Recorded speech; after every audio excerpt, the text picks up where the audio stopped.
Je reviens sur la question de la parole, la façon dont les gens parlent. Il faut mettre sur le même pied tout le monde.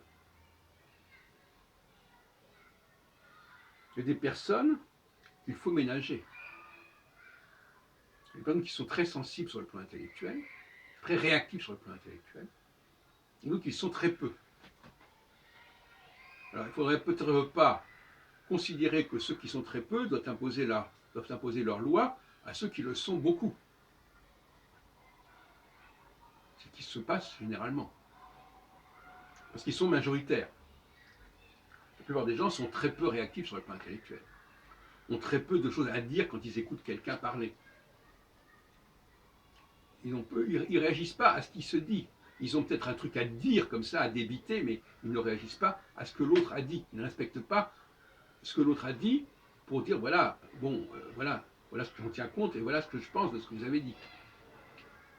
Donc, nos besoins de qualité de propos ne sont pas les mêmes chez tout le monde. Plus une personne est exigeante au niveau des propos qui se tiennent autour de lui, plus ça dénote quelque part une qualité de son propre propos. Et moins les gens sont exigeants, plus il faut craindre que leurs propos soient médiocres. Seraient médiocres.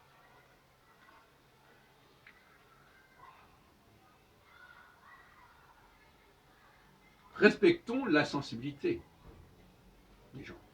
Alors, il y a la sensibilité intellectuelle, il y a d'autres formes de sensibilité, je suis d'accord. Mais dans une société qui ne respecterait pas la sensibilité intellectuelle, elle ferait fuir les intellectuels. Ou elle les ferait fuir, ou elle les abrutirait. L'une ou l'autre de ces solutions. Et je pense que certains pays ont pris du retard, c'est parce qu'elles n'ont pas respecté l'écologie intellectuelle. C'est-à-dire qu'elles n'ont pas créé des espaces où les gens pouvaient vivre dans le silence, où les gens pouvaient avoir affaire à des propos profonds, travaillés, élaborés, responsables. Une société doit ménager ses intellectuels, ses chercheurs, ses penseurs. Elle ne doit pas leur infliger la promiscuité avec des gens qui n'ont pas le même gabarit, le même niveau. Et qui contestera le fait qu'il vaut mieux que ce soit les gens d'en haut, au niveau de leur qualité de travail, qui inspirent les gens d'en bas, que l'inverse dans une société qui se respecte. Vous voyez bien qu'à quel point, quand les gens disent c'est les gens d'en bas qui doivent imposer leurs lois, à quel point c'est inacceptable et même inaudible.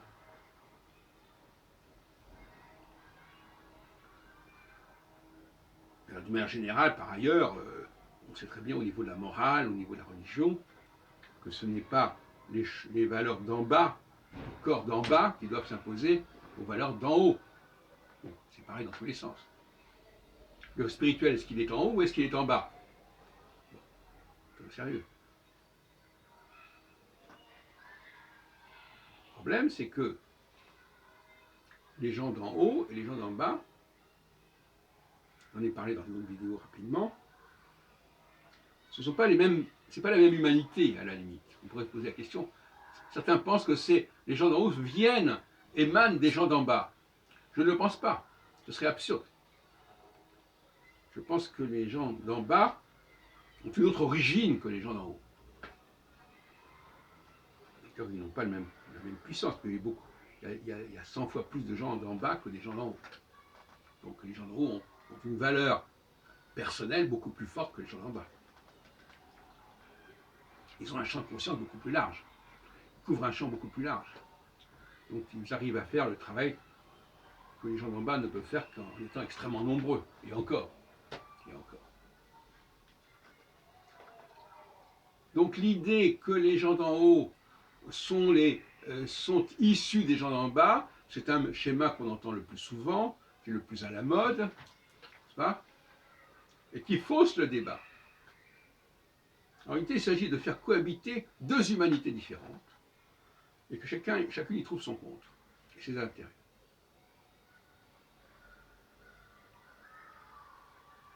Tout semble indiquer que les gens d'en haut ont une autre origine, une autre programmation. Et donc, par conséquent, la démocratie peut consister à exprimer. Le référendum fait plus sens que l'élection. On peut bien sûr élire des représentants. Les représentants du peuple ne sont pas les gens d'en haut. C'est une population intermédiaire, quelque part. Interface. Le peuple n'a pas. C'est pour ça que la monarchie est un principe qui doit être respecté. La notion de hiérarchie, mais la notion aussi d'hérédité, la notion de filiation.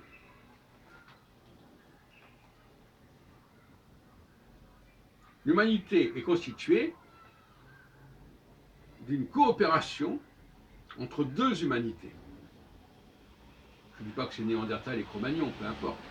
C'est aussi bien des extraterrestres et des terrestres. Mais deux humanités complètement différentes, qui doivent cohabiter, et qui doivent se respecter dans leurs différences, et non pas croire que ceux d'en haut viennent de ceux d'en bas.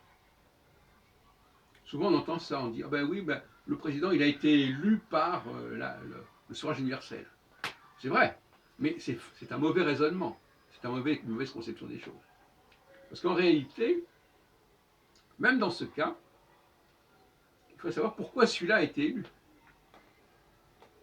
Il a été élu parce qu'il a été reconnu comme étant d'en haut.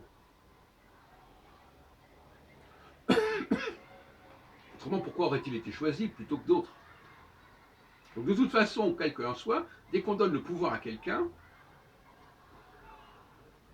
normalement, c'est parce qu'on sait on reconnaît qu'il est d'en haut, qu'il vient d'en haut. Qu'il vient d'en haut. Donc le problème ne se pose pas, c'est la même chose. Il est clair qu'une société qui fonctionne normalement est capable de reconnaître, identifier les gens d'en haut. Ou les gens qui ont vocation à être en haut. Et si ce n'est pas le cas, elle est en dysfonctionnement.